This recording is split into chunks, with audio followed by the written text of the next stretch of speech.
En manchette aujourd'hui, à Berthierville, la chapelle des Culs-de-Berre expose en bordure du fleuve. Bonjour à tous et bienvenue à votre bulletin d'information diffusé sur les ondes de CTRB, votre télévision locale et régionale, en ce 18 juin. Alain Bellemare au Pépitre. Vendredi prochain aura lieu près du Café Musicard dans le Vieux-Berthier, donc en bordure du fleuve, le vernissage des œuvres de Félix Hould. La particularité de cette exposition, c'est cette exposition est présentée dans le cadre d'une participation d'une nouvelle implication entre la ville de Berthierville et la chapelle des Culs-de-Berre. Donc, le lieu historique, la petite église, se retrouvant le long de la route 158 menant aux îles. Ce sera donc une exposition qui sera présentée tout l'été entre le Café Musicard et l'ancienne capitainerie qui s'appelle maintenant l'Atelier Raffiné. Écoutons l'entrevue que nous a accordée Félix Hould, l'auteur de l'exposition, l'artiste. Donc, on en apprend davantage en l'écoutant.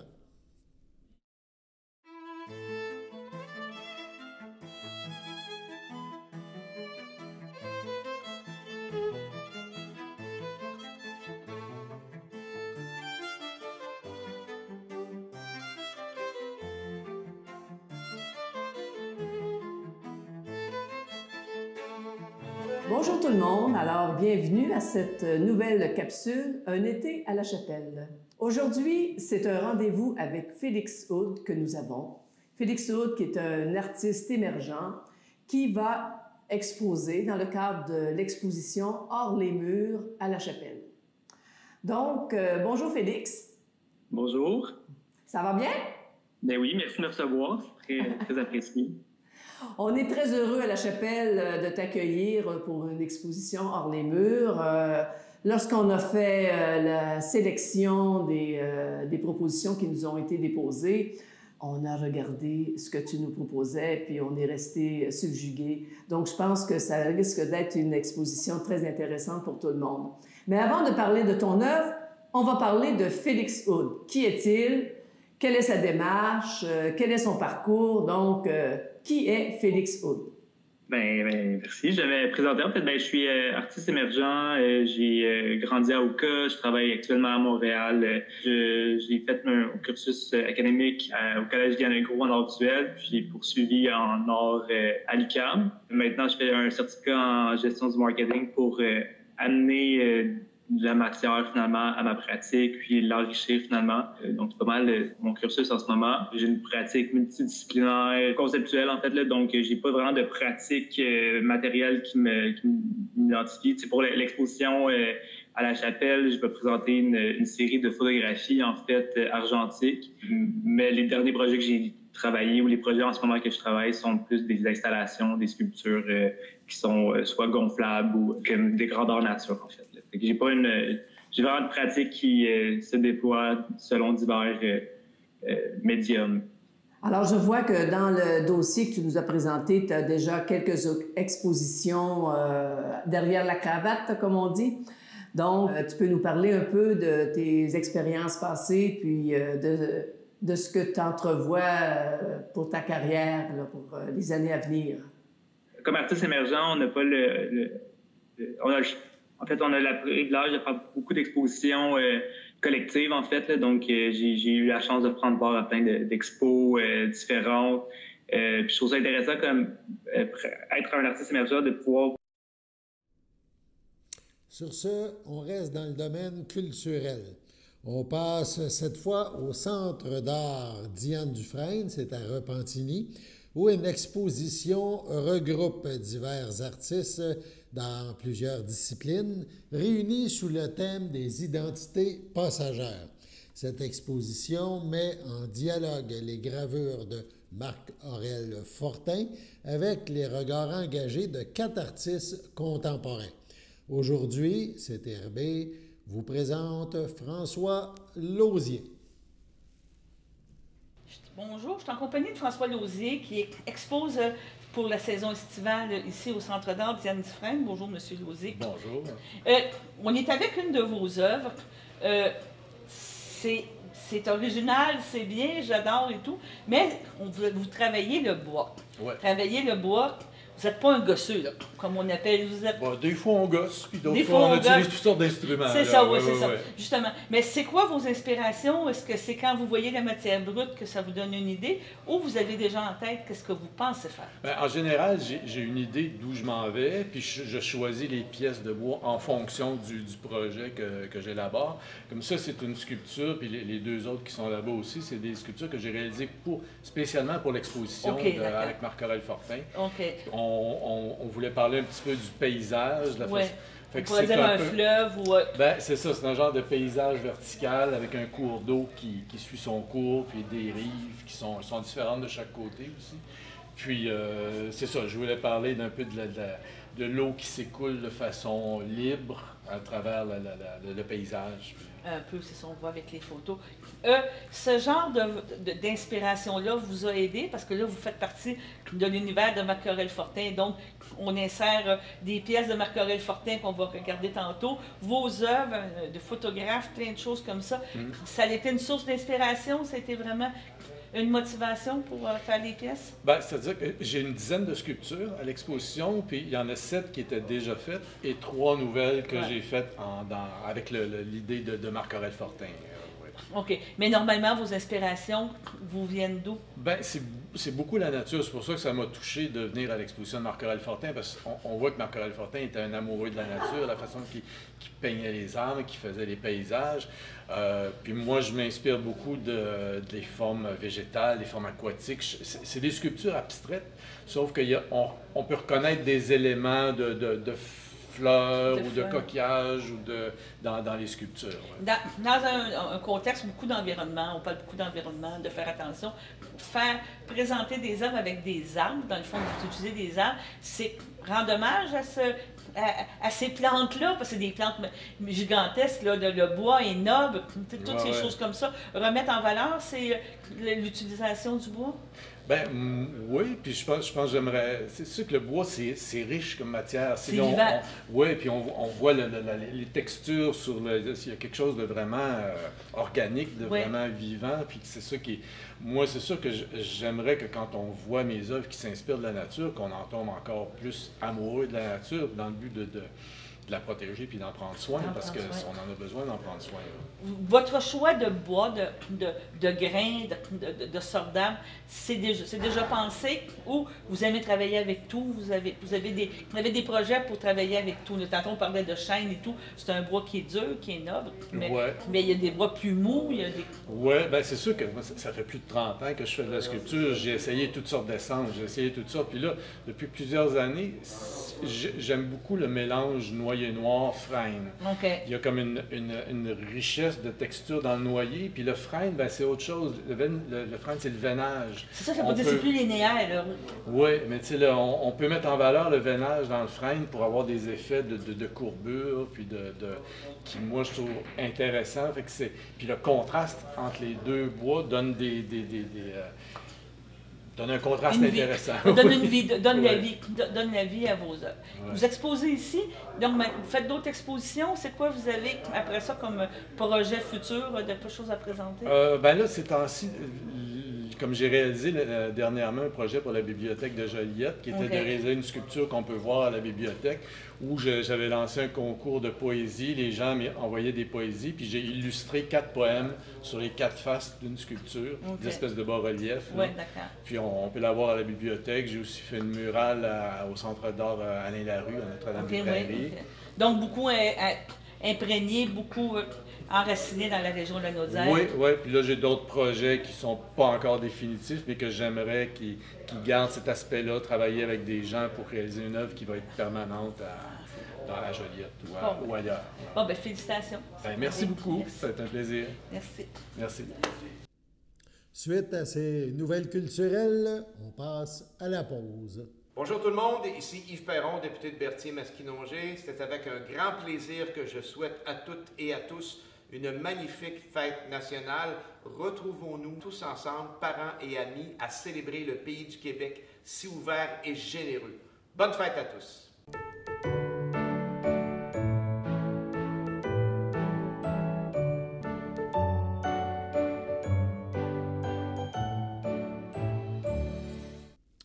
On parle maintenant politique. De retour dans sa circonscription, le député de Berthier-Masquinongé, Yves Perron, a déploré le fait que les députés libéraux et conservateurs aient refusé d'appuyer la motion bloquiste demandant que les Québécois soient indemnisés suite à la décision du gouvernement fédéral d'octroyer des chèques à la majorité des Canadiens, mais pas au Québec. On cite le député dans un communiqué. En s'opposant à notre motion, les députés libéraux et conservateurs, dont 55 députés du Québec, cautionnent l'injustice flagrante commise à l'égard des Québécois. Ces chèques ont été versés alors que la taxe sur le carbone n'était plus perçue, donc à même les coffres de l'État en pleine campagne électorale. Le député poursuit, disons-le franchement, ce que les libéraux ont fait, c'est un chèque cadeau aux Canadiens offert sur le bras des Québécois, à même nos taxes et nos impôts. Le tout alors même que les Québécois sont maintenant les seuls à payer un prix pour la pollution. Il ajoute que le Québec doit être indemnisé à la hauteur de 814 millions de dollars qui leur ont été volés. Il est déplorable que les conservateurs et libéraux soient unis pour leur refuser, a avisé Yves Perron. Le député a aussi accompagné le chef du Bloc québécois, Yves-François Blanchet, le sénateur Gignac et le sénateur Dalphond pour un point de presse dans le foyer du Sénat concernant le projet de loi C-202, la nouvelle mouture de C-282, pour protéger la gestion de l'offre. Le projet de loi C-202 a été adopté cette semaine. CTRB en reparlera avec le député Perron sous peu, c'est donc à suivre. On poursuit maintenant politique, mais cette fois municipale. À Lanoraie, l'équipe André Villeneuve a présenté un nouveau candidat en vue des élections municipales de novembre prochain. Il s'agit de Marco Boudreau. M. Boudreau mentionne « Aujourd'hui, je me présente comme futur candidat dans le district numéro 6 lors de l'élection qui se tiendra l'automne prochain à Lanoraie. C'est avec André et toute l'équipe Villeneuve que j'ai choisi, après une longue réflexion, de me lancer dans cette belle aventure. Depuis plus de 25 ans, je place le bien-être des autres au centre de mes actions professionnelles, que ce soit la protection de la jeunesse, la lutte à la pauvreté, l'alphabétisation populaire ou encore par la défense des droits sociaux. J'œuvre maintenant dans le bel univers de l'économie sociale où la force du nous est de mise. Et mise aussi de l'avant pour une économie au service des gens. C'est toute une expérience que je veux offrir, donc humblement, à mes concitoyens et concitoyennes de Lanoraie, ma belle terre d'adoption. Quant au maire actuel et candidat à la mairie à la prochaine élection, M. Villeneuve, il ajoute « Marco a un bagage impressionnant en termes d'implication sociale et communautaire, avec son côté authentique et intègre et cette volonté de s'impliquer au sein de la communauté lanauroise, elle a son sens du désir d'aider et de soutenir des gens. Marco n'en est à point douter un candidat qui saura faire une belle et grande différence au bénéfice de tous, a mentionné André Villeneuve. On écoute un court extrait.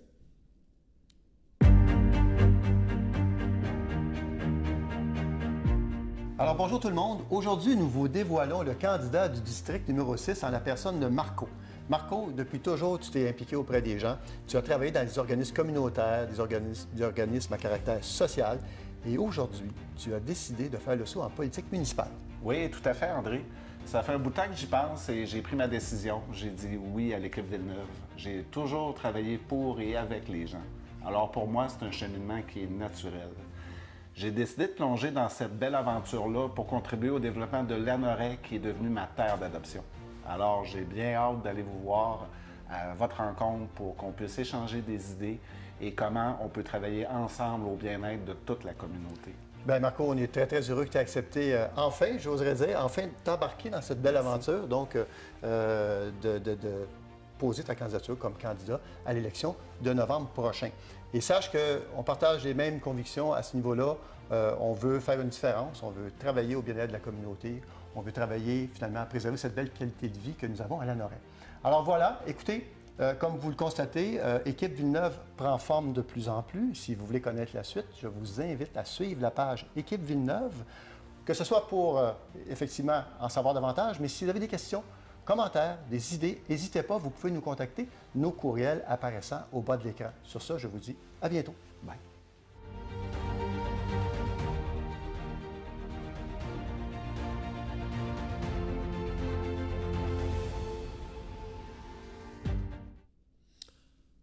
On poursuit en mentionnant que l'Association des moulins du Québec a pour mandat de promouvoir auprès des propriétaires de moulins, des gouvernements et du public la sauvegarde, la connaissance et l'appréciation donc du patrimoine exceptionnel que sont les moulins. Elle regroupe une centaine de membres, dont une trentaine de propriétaires gestionnaires des moulins à eau et à vent répartis sur tout le territoire du Québec. Donc, l'association veut parler de la journée des moulins.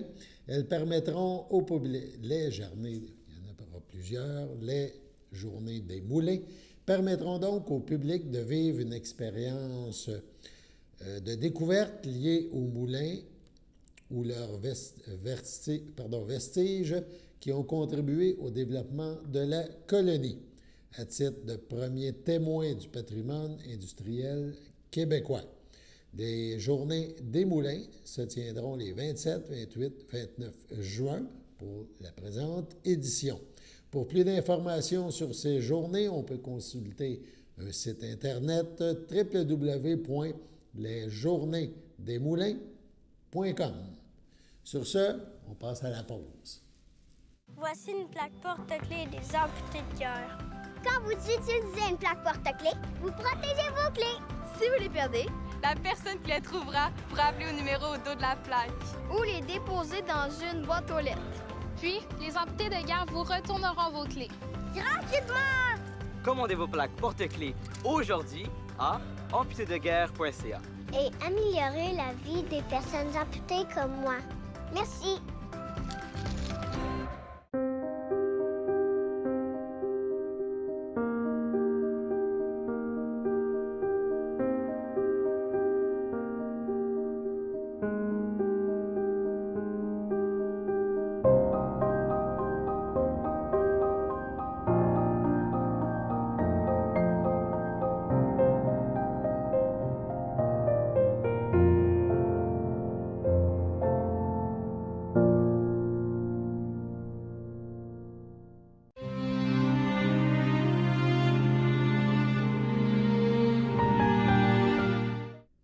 La Villa Royale à Berthierville, le 4 mai dernier, à l'âge de 102 ans et 11 mois, est décédée Mme Hélène de Grandpré, épouse de feu Alexandre Denis de Saint-Cuthbert, fille de feu Emmanuel de Grandpré et de feu Juliette Lincourt. La famille nous mentionne « Nous avons eu le privilège de faire un long bout de chemin avec la belle Hélène de l'Île-du-Pas, une femme d'exception aux multiples talents, cuisinière, jardinière, couturière. Nous avons pu apprécier son doigté, sa minutie, sa détermination dans tout ce qu'elle entreprenait. Plus que tout, nous avons le bonheur de pouvoir compter. Nous avons eu, le bonheur de pouvoir compter sur son amour et sa bienveillance, et elle en a eu beaucoup pour nous tous et toutes. Donc, un grand merci à chère Hélène. L'ayant précédé, son fils Pierre Denis, feu Madeleine Blais, elle laisse dans le deuil ses enfants. Paul Denis, Pauline Blais, Louise Denis, Denis Lefort, Alain Denis, Marie-Claude Sylvestre. Ses petits-enfants, Isabelle Denis, Stéphane Bellumeur, Mélanie Denis, Sylvain Derry, Marie-France Denis, Mélissa Denis, Philippe Poupard, Mathieu Lefort, Assa Rouigui, Marc Lefort, Priscilla Ponce, ses arrière-petits-enfants, Charles-Antoine, Adam, Pierre-Alexandre, Léa Rose, Annabelle, Alicia, Marouane, Miam et Nora, Lionel et Alexis, ainsi que plusieurs neveux, nièces, autres parents et amis. La famille vous accueillera samedi 21 juin, 11h, au complexe funéraire Efterio, 741 Notre-Dame à Berthierville. Suivra une liturgie à la chapelle du complexe à 14h30. Madame de Grandpré sera inhumée à une date ultérieure. Au CHSLD Parphilia Ferland, le 17 mai dernier, à l'aube de ses 100 ans, est décédée Madame Ludivine Courchaine, épouse de feu Roger Dandonneau, demeurant à la visitation de l'île du Pas. Elle laisse dans le deuil son frère et sa belle-sœur, Régent Courchaine, Violette Desaulniers, ses neveux et ses nièces, Nathalie Fafard, Suzanne Courchaine, Jean-François Lehoux, David Courchaine, Sophie Courchaine, ainsi que leurs enfants. Vous pouvez compenser l'envoi de fleurs par des dons effectués au CHSLD par Filia Ferland. Les formulaires seront disponibles à l'église. La famille vous accueillera samedi 21 juin, 10h, à l'église de l'île du Pas. Suivront les funérailles à 11h. Madame Ludivine Courchaine sera inhumée au cimetière de l'île du Pas le même jour. Au pavillon Sainte-Marie de Trois-Rivières, le 12 juin, à l'aube de ses 70 ans, est décédée Madame Joanne Morin, conjointe de M. André Nollet, demeurant à Trois-Rivières. Elle laisse dans le deuil, outre son conjoint, sa fille, Marie-Pierre Barry, Jean-Philippe Morissette, ses petits-enfants, Sacha et Caleb Morissette, ainsi que la famille Fafard, et plusieurs neveux, nièces, autres parents et amis. La famille vous accueillera dimanche 22 juin, 9h, au complexe funéraire Efterio, rue Notre-Dame, à Berthierville. Suivra un hommage à la chapelle du complexe le même jour, à 11h30. Au CHDL de Saint-Charles-Borromée, le 25 mai dernier, à l'âge de 57 ans, est décédée Mme Joanne Valois, conjointe de feu Michel Courchaine, demeurant à Saint-Ignace de Loyola. Elle laisse dans le deuil ses enfants, Dave Courchaine, Marilyn Chevalier, Juliette Courchaine, Nicolas Moreau, ses petites filles, Léonie et Laura Courchaine, son frère, sa sœur, ses beaux-frères et belles-sœurs, Michel Valois, Daniel Fournier, René Valois, Jean-Yves Plante, Sylvie Courchaine, Marcel Courchaine, Claudine Courchaine, Daniel Champagne, Jocelyn Courchaine, Céline Lubelski, Martin Courchaine, ses nièces Karine et Audrey Valois, ainsi que plusieurs autres parents et amis. La famille vous accueillera vendredi 27 juin de 19 à 21h au complexe funéraire Efterio, rue Notre-Dame, à Berthierville, ainsi que le samedi 28 juin, dès 10h, à la chapelle du complexe. Suivra une liturgie à cette chapelle à 14h30. Madame Joanne Valois sera inhumée au cimetière de Saint-Ignace de Loyola le même jour. Le 4 juin dernier, au CHC Le Château à Berthierville, à l'âge de 85 ans et 3 mois, est décédé paisiblement M. Ludovic Morin, né le 8 mars 1940. Il était le fils de feu Joseph Morin et de feu Rose Anna Berger. Il était l'époux de Mme Marguerite Hébert, avec qui il a été marié 62 ans.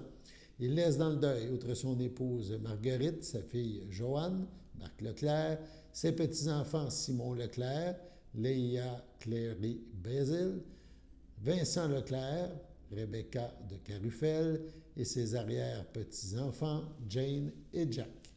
Il laisse également dans le deuil ses belles-sœurs et beaux-frères de la famille Hébert, feu Pierrette, feu Réal Boutin, feu Yvon, Thérèse Savoie, Denise, feu Charlie Hudon, feu Bruno, Pierrette Gosselin, feu Robert, Rachel Laurent Bellil, feu Étienne Raymond Roland Bédard et Régent, ainsi que plusieurs neveux, nièces, autres parents et amis. Il a été précédé par les décès de ses frères et sœurs, Robert, feu Wilfrida Goupil, Bernadine, feu Michel Morin, Clément, feu Thérèse d'Avignon, Hélène, feu Julien Charette, Thérèse, feu Denis Landry, Claire, feu Raymond Lavoie, Marthe, feu Louis Villeneuve, Jean-Marie, Monique Roy et Joseph. La famille tient à remercier les personnes qui ont participé à son bien-être. La famille vous accueillera à l'église de Saint-Cuthbert, rue principale, samedi 28 juin, 9h. Les funérailles suivront à 11h. Au CHDL de Saint-Charles-Borromée, le 5 juin, à 72 ans, est décédée Mme Sylvie Courchaine, épouse de M. Marcel Courchaine, demeurant à la visitation de l'île du Port. Elle laisse dans le deuil, outre son époux, ses enfants, Marie-Ève Courchaine, Jonathan Comtois, Mathieu Courchaine, Andréane Bergeron, Maggie Courchaine, Benoît Bellumeur, ses petits-enfants, Azaël et Mélia Comtois, Zachary et Clara Courchaine, Nolan Bellumeur, l'ayant précédé son frère Michel Courchaine, feu Joanne Valois, sa sœur, ses frères, beaux-frères et belles-sœurs, Claudine Courchaine, Daniel Champagne, Jocelyn Courchaine, Céline Lubelski, Martin Courchaine, Lucien Courchaine, Huguette Cazobon, Lucette Courchaine, René Langevin, André Courchaine, Suzanne Plante, Claudette Courchaine, Jocelyn Saint-Martin, Denis Courchaine, feu Nicole Durand, Marielle Courchaine, feu Gilles Blais, Yves Courchaine, Diane Courchaine, Jean-Luc Barthes, Suzanne Courchaine, Régent Barthes, Serge Courchaine, ainsi que plusieurs neveux, nièces, autres parents et amis. La famille vous accueillera samedi 19 juillet, 10h30, au complexe funéraire Thériault à Berthierville. Suivra une liturgie à la chapelle du complexe à 14h30. Sur ce, passons à la météo.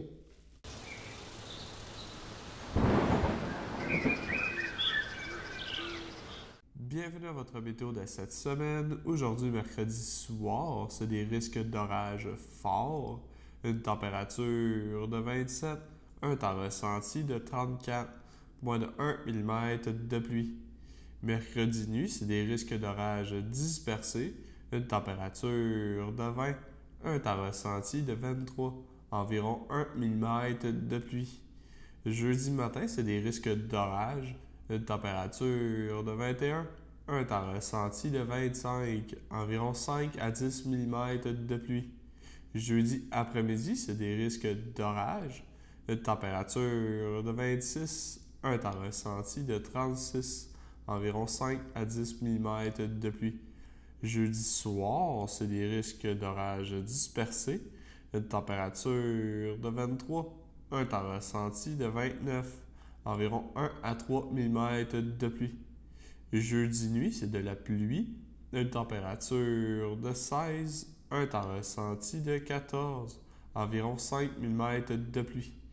Et voilà, c'était tout pour votre météo.